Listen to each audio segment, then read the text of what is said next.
दोस्तों नमस्कार। 10 बरस बहुत होते हैं। सत्ता में रहने के 10 बरस या फिर सत्ता में रहते हुए परिवर्तन की दिशा में उठे हुए कदमों के 10 बरस बहुत होते हैं। दरअसल प्रधानमंत्री पहली बार एक साथ उन राज्यों के मुख्यमंत्रियों से मिले जो बीजेपी के हैं, उन राज्यों के डिप्टी सीएम से मिले जो बीजेपी के हैं। खुद दिल्ली में जो कद्दावर नेताओं की पहचान है वह भी इस बैठक में थे। और इस बैठक के भीतर में सही मायने में बीजेपी की जो तस्वीर उभर कर आ रही थी वो तस्वीर चौंकाने वाली तो नहीं कहेंगे, लेकिन पूरी बीजेपी कैसे बदल गई, राज्यों को चलाने वाले नेताओं की तस्वीर कैसे बदल गई, नेताओं का अपना राजनीतिक अनुभव कैसे इस दौर में बेमानी हो गया और अलग अलग राज्यों के मुख्यमंत्रियों के चेहरे और उनके राजनीतिक अनुभव को देखकर अब कोई भी कह सकता है कि यह वह बीजेपी नहीं है।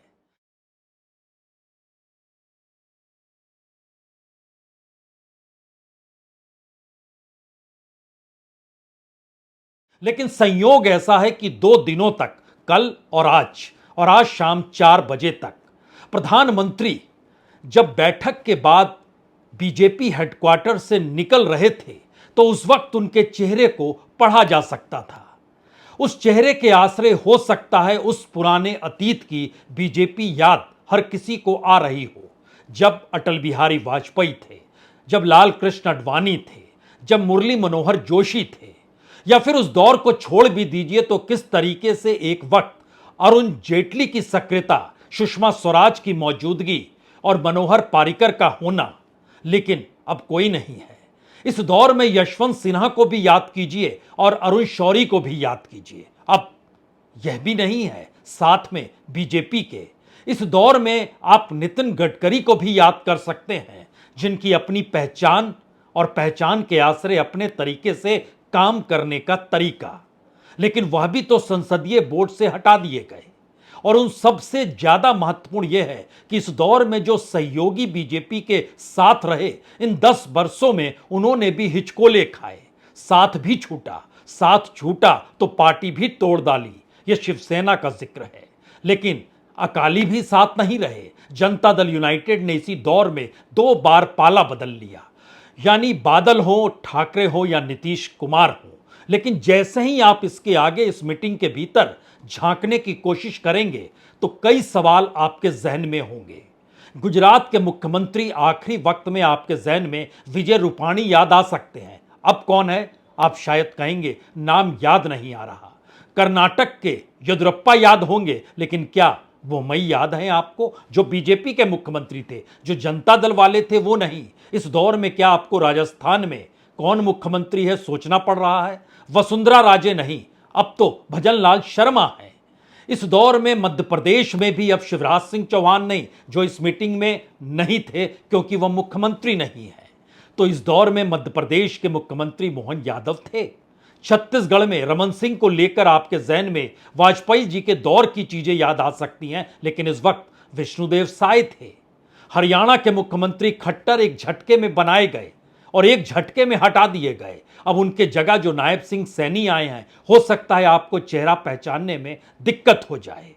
उत्तराखंड में धामी की पहचान तो तमाम पर्यटन के आश्रय जो धार्मिक स्थल या फिर हिमालय की गोद में बसे गांव में जिस तरीके से ड्रिल मशीनें चलती हैं और जो जो परेशानियां हो रही है, उस आश्रय यह चेहरा जहन में आ सकता है।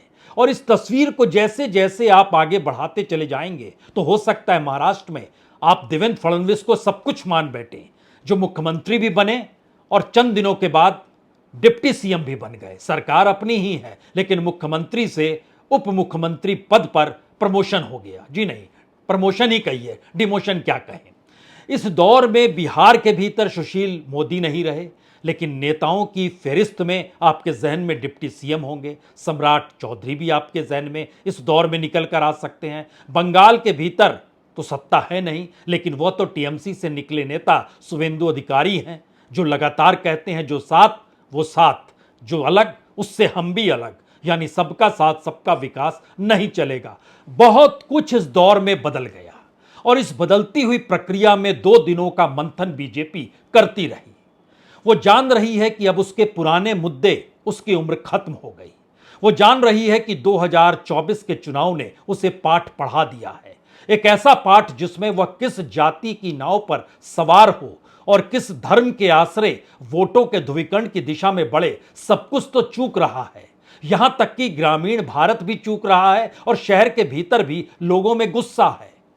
लेकिन इसके ठीक समानांतर जो राजनीति इस देश में पनपी, उसमें संयोग से राहुल गांधी और अखिलेश यादव, ये दो ऐसे चेहरे के तौर पर उभरे जिन्होंने उत्तर प्रदेश के भीतर ही नहीं बल्कि समूचे देश के भीतर राजनीतिक प्रयोग के जरिए जो बड़ा मैसेज दिया वह बीजेपी के लिए है। बीजेपी तो अपनी ताकत, अपने चेहरे के आश्रय लिए गए निर्णय, इसी के इर्द गिर्द घुमड़ती रही। इसीलिए 2024 में जो फैसला लिया उस पर उसे नाज रहा। लेकिन क्या अब भी यह नाज है? इस मीटिंग के भीतर ऐसा क्या हुआ? यह नाज है या नहीं है? क्योंकि चंद नामों को अगर याद कीजिए, जनरल वीके सिंह इस बार टिकट नहीं मिल पाया, वरुण गांधी इस बार टिकट नहीं पा पाए, जयंत सिन्हा इस बार चुनाव नहीं लड़ पाए क्योंकि उन्हें टिकट नहीं मिला। जो बीजेपी की सोच के साथ, बीजेपी के भक्ति भाव के साथ, बीजेपी के एजेंडे और स्ट्रेटजी के साथ जुड़े रहे, उसमें एक नाम तो पूनम महाजन का आएगा। लेकिन इस बार नहीं है, वो नाम नहीं लड़ पाई।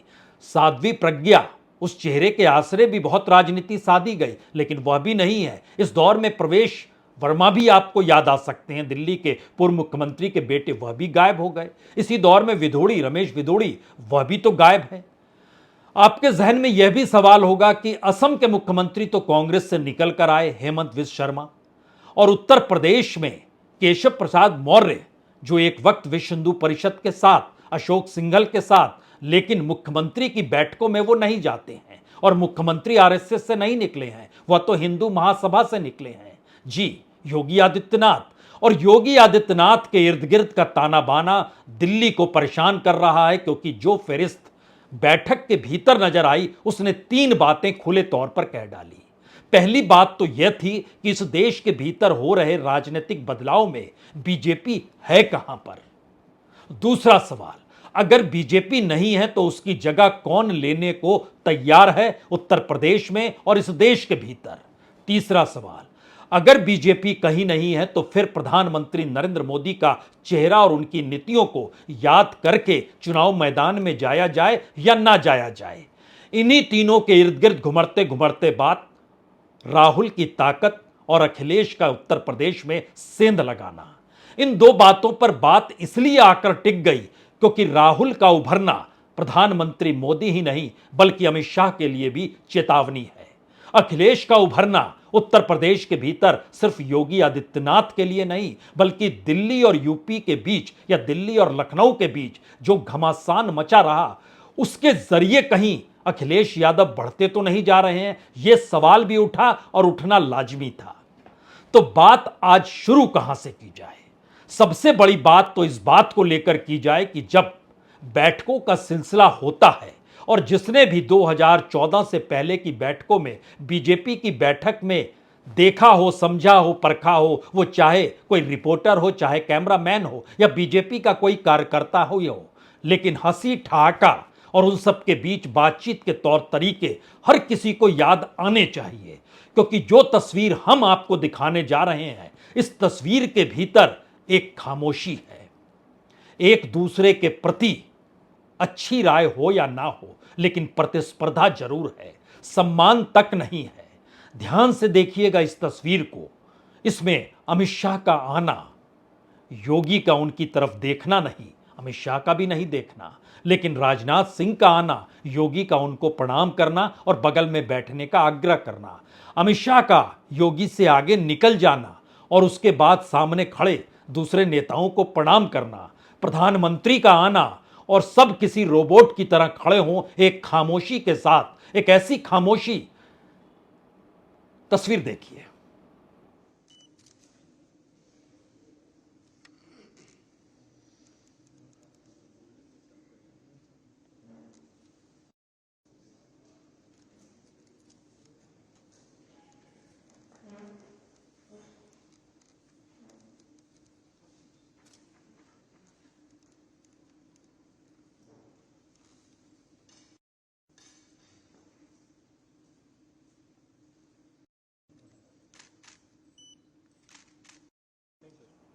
यह तस्वीर देखकर आपको लग सकता है शायद इस देश की कोई बड़ी कॉरपोरेट कंपनी को बहुत जबरदस्त घाटा हो गया है और नुकसान इतना ज्यादा है कि उस कंपनी से जुड़े अधिकारी या सीईओ कुछ भी कहने की स्थिति में नहीं है और उस कंपनी के मालिक कहीं विदेश में रहते हैं, वो आए हैं तो सब कोई खामोशी से खड़े हैं। जी नहीं, बीजेपी ऐसी पार्टी नहीं है। बीजेपी तो स्वदेशी की बात करती है। बीजेपी तो स्ट्रेटेजिक क्षेत्र में भी विदेशी और पूंजी निवेश को लेकर विदेशी कंपनियों को आने देना नहीं चाहती है।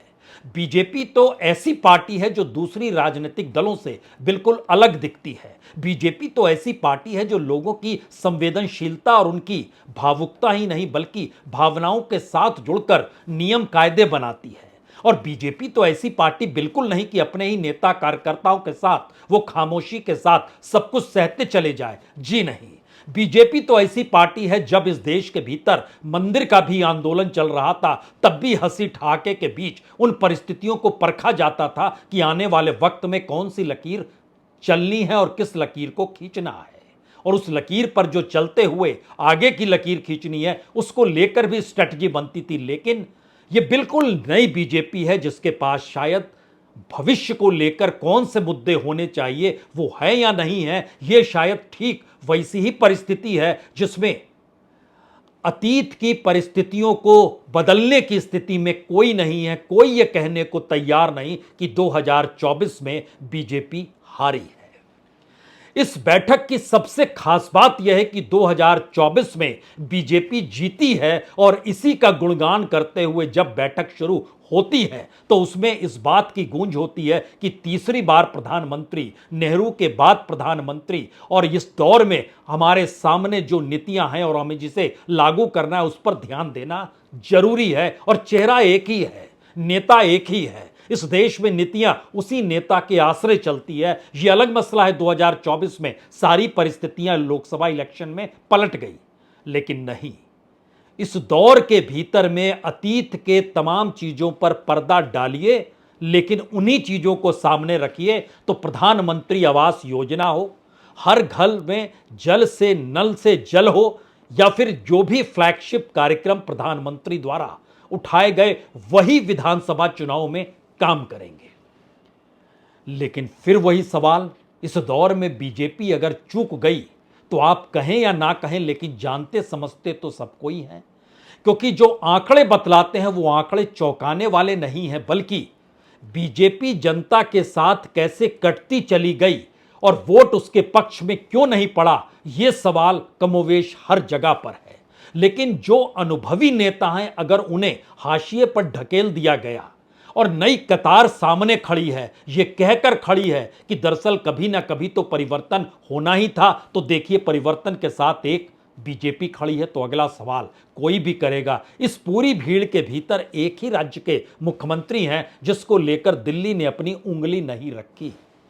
गुजरात में रखी, कर्नाटक में रखी, राजस्थान में रखी, मध्य प्रदेश में रखी, छत्तीसगढ़ में रखी, हरियाणा में रखी, उत्तराखंड में रखी, एक वक्त हिमाचल में रखी, एक वक्त महाराष्ट्र में रखी, एक वक्त बिहार के भीतर अपने अनुकूल नेता चुना, एक वक्त बंगाल के भीतर चुना, और होते होते बात डिप्टी सीएम तक चलती चली गई। और डिप्टी सीएम उत्तर प्रदेश के, महाराष्ट्र के, बिहार के, राजस्थान के तमाम जगहों के डिप्टी सीएम इस दौर में मौजूद थे, नागालैंड के भी मौजूद थे।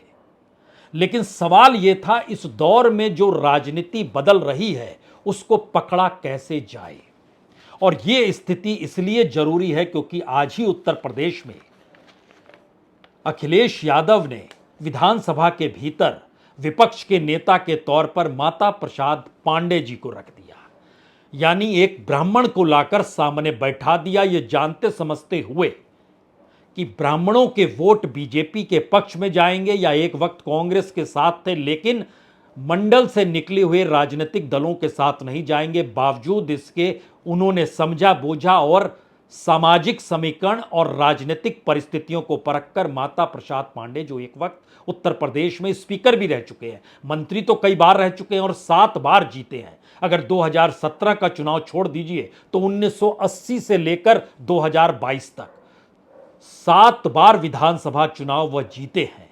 और इस वक्त विधानसभा में 403 में से 111 सीट समाजवादी पार्टी के पास है। मैसेज सबसे बड़ा यह है कि सबसे बड़ी राजनीतिक प्रयोगशाला के तौर पर उत्तर प्रदेश के भीतर के हालातों में जो स्थिति निकल कर आई, उसमें पहली बार यह भी नजर आया कि अगर अपर कास्ट को छोड़ दीजिए, ऊंची जाति को छोड़ दीजिए, जिसके 79% वोट एनडीए के पक्ष में गए, अगर उसको आप छोड़ दीजिए तो कहीं भी किसी भी हालत में कोई भी ऐसा तबका नहीं जिसमें आप कह पाएं कि हां बीजेपी को 50% वोट मिले हो। यादव के वोट मिल नहीं सकते हैं जो पूरी एनडीए को 15% मिले। इस दौर में मुस्लिमों के वोट सोचना बेकार है, सिर्फ 2% मिले एनडीए को। अदर ओबीसी में आइएगा तो उसमें बीजेपी के हिस्से में लगभग 43-44% वोट आए।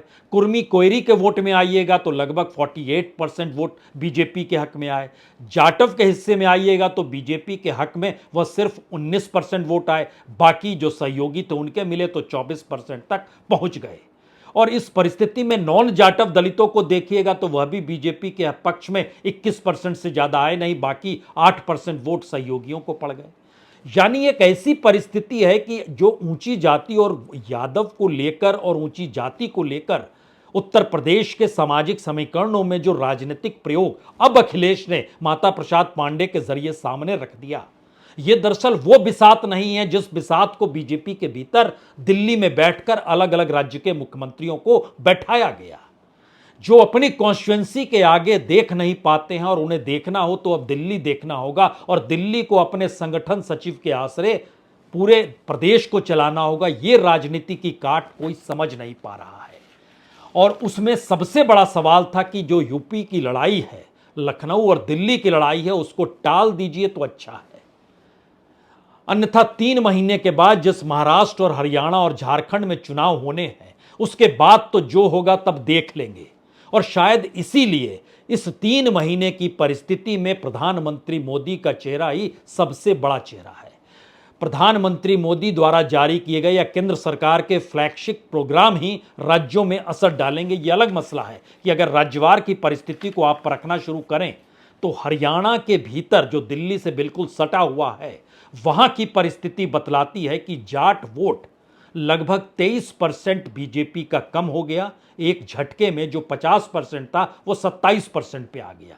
जो अपर कास्ट का वोट बीजेपी का था उसमें 8% की कमी आ गई, 74 था तो वो 66 पर आ गया। ओबीसी जो 73% पे था वो घटकर 44 पे आ गया, 29% वोट कम हो गए। दलितों के वोट जो 58% थे उसमें 34% की गिरावट आई, सिर्फ 24% पर वो आकर टिक गए। और यही स्थिति महाराष्ट्र के भीतर की निकल कर आई, जहां पर अपर कास्ट के जो बीजेपी के हिस्से में सिर्फ 33% वोट आए, मराठा वोट 27% आए, ओबीसी वोट सिर्फ 33% आए, दलित के वोट 24% आए, आदिवासियों के वोट 30% आए। यह मैसेज इतना बड़ा है कि अब उसको कैसे साधा जाए, और शायद इसीलिए वो ताकतवर बीजेपी अलग अलग राज्यों के नेताओं के साथ प्रधानमंत्री 2 दिनों तक जो मंथन दिल्ली में बीजेपी हेडक्वार्टर पर करते रहे, उसके बाद क्या निकला होगा, कैसे निकला होगा, हमें लगता है उसके लिए एक तस्वीर को देखना बहुत जरूरी है। यह तस्वीर प्रधानमंत्री जब बैठक के बाद आज शाम 4 बजे निकल रहे थे तो उनको छोड़ने के लिए पार्टी अध्यक्ष जेपी नड्डा, राजनाथ सिंह और अमित शाह, ये तीनों निकल कर आए। जरा देखिए, उस चेहरे को पढ़ने की कोशिश कीजिए, तब आप समझ पाएंगे कि इस बैठक के 2 दिनों के मंथन के बाद प्रधानमंत्री के ज़हन में क्या हो सकता है या बीजेपी की स्थिति कैसी है।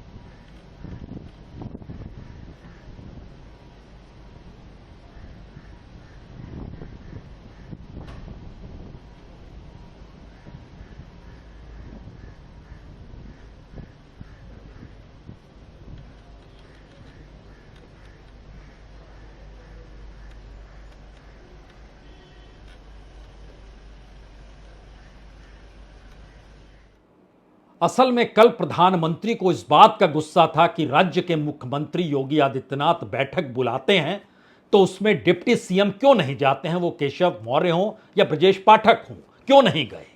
यानी आप अनुशासन तोड़ रहे हैं। आज इस बात को लेकर संतोष था कि चलिए कल का गुस्सा कल तक, अब एक नई परिस्थिति को सामने लेकर आया जाए जिससे आने वाले वक्त में दिल्ली बचेगा तभी तो लखनऊ बचेगा। और जो सोच रहे हैं कि लखनऊ बच जाएगा, दिल्ली बचे या ना बचे, वो शायद किसी भ्रम में है। यह मैसेज बहुत हल्की लकीर के आश्रय चलता जरूर है, लेकिन इसके दायरे में हर राज्य का मुख्यमंत्री आ जाता है, क्योंकि योगी आदित्यनाथ को छोड़कर अगर तमाम राज्यों के मुख्यमंत्री और डिप्टी सीएम, यहां तक कि राजस्थान की डिप्टी सीएम दिया कुमारी भी मौजूद थी, एक झटके में वह डिप्टी सीएम बन गई, वो समझ नहीं पाई, और तो और फाइनेंस मिनिस्ट्री उनके पास आ गई। यानी ये पतली सी हल्की सी लकीर महीन नजर तो आती है, लेकिन इसका असर बड़ा तीखा है। और शायद जो तस्वीर हमने आपको दिखलाई प्रधानमंत्री के चेहरे की गाड़ी में बैठे हुए, उस तस्वीर का आस यह है कि 2 दिनों की बैठक के बाद जो 3 सबसे बड़े मैसेज निकल कर आ रहे हैं, उसमें अगला सवाल यही है कि बीजेपी की पहचान 2014 के बाद से किसी मुद्दे को लेकर नहीं रही, बल्कि चुनावी जीत को लेकर रही। और चुनावी जीत अगर अब राज्यों में नहीं होगी तब क्या होगा। यानी जो आपका ब्रह्मास्त्र है, जो आपकी पहचान है, जो आपकी विचारधारा है, अगर वही हार गए तो इसका मतलब है दिल्ली हार गए।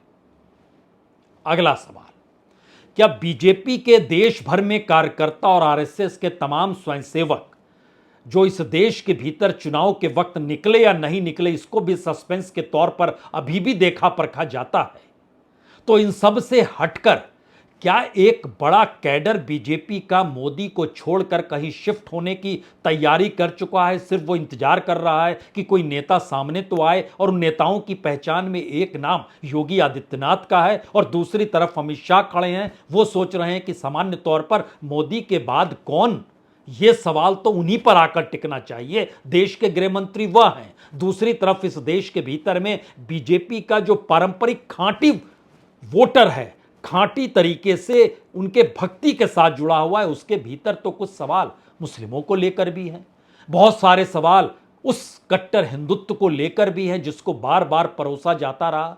वो क्या करेगा? और अगर चुनावी जीत नहीं मिल रही है तो वो पूरा एजेंडा क्या गायब हो जाएगा? तो क्यों नहीं हम किसी विकल्प के चेहरे को देखें? ये दूसरी परिस्थिति है।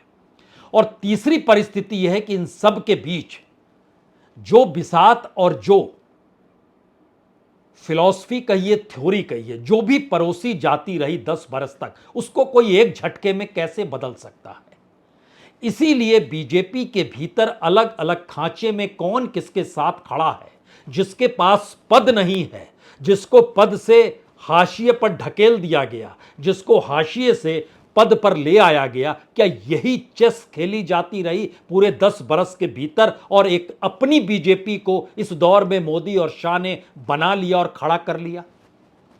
यानी वो पूरी की पूरी विचारधारा जो इससे पहले अलग अलग मुद्दों के आश्रय प्रभावित करती थी, वो आर्थिक नीतियां हो, सामाजिक परिस्थिति हो, इस देश के भीतर में वोटरों के पास जाने, सब कुछ खारिज हो गया। और एक झटके में बात निकलते निकलते शुरुआत में चुनावी जीत के लिए प्रधानमंत्री मोदी का चेहरा, फिर प्रधानमंत्री मोदी का चेहरा ही जीत का प्रतीक बन गया, और चुनावी हार और खिसकते हुए जनाधार के बीच अब यह सवाल है कि सबको समेटा कैसे जाए। और जब समेटने की बात आई तो जो समेटने वाले कार्यकर्ता हैं उनके भीतर यह सवाल है, चेहरा तो कोई दूसरा होना चाहिए।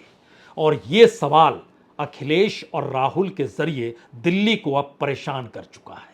इसीलिए बैठक के बीच में इंडिया गठबंधन से जुड़े छत्रपों को लेकर भी खुला सवाल भी है, और जिन्हें साथ लाया गया उनको लेकर भी सवाल है। यह सवाल अजीत पवार को लेकर भी है, यह सवाल एकनाथ शिंदे को लेकर भी है, यह सवाल शुभेंदु अधिकारी को लेकर भी है, और यह सवाल केशव प्रसाद मौर्य को लेकर भी है। ये ऐसे सवाल हैं जिन सवालों का जवाब कौन कैसे देगा, जब एक कमरे के भीतर लगभग 30-35 नेता बैठकर भी ये बात पर सहमति बना ना पाए कि सब एकजुट कैसे होगी और पुरानी परिस्थितियां कैसे लौटेंगी। यानी पुराने अच्छे दिन कैसे लौटेंगे, तो एक जवाब तो हर किसी के पास है। पुराने अच्छे दिन आपके लौटे या ना लौटे, लेकिन अच्छे दिन का वादा और अच्छे दिन का नारा देते देते 2024 तक की परिस्थितियों ने बतला दिया कि सब कुछ सिर्फ सत्ता का खेल हो रहा था। और इस बार वही सत्ता का खेल उस टेबल पर आकर खड़ा है जिसके इर्द गिर्द लोग आपस में एकजुट नहीं हैं, और मीटिंग का स्वाद बतलाता है कि राजनीतिक तौर पर अपने अपने राज्यों में लौटकर अभी भी सभी को एक ही नाम, एक ही चेहरे, एक ही नीतियों को लेकर गुणगान करना है, और वो नाम कोई दूसरा नहीं है, वो नाम एक ही है। और उसी नाम को लेकर लड़ाई बीजेपी के भीतर है, इनके बाद कौन। और इस लड़ाई को तत्काल में रोका गया है। अभी मत लड़िए, टाल दीजिए, पहले समझ लें अपनी ज़मीन कितनी बची है, बच पाएगी या नहीं बच पाएगी। तो फिर लखनऊ और दिल्ली अलग नहीं है, सभी एक ही नाव पर सवार हैं, और ये सच अब हर कोई समझ चुका है। बहुत बहुत शुक्रिया, बहुत बहुत शुक्रिया।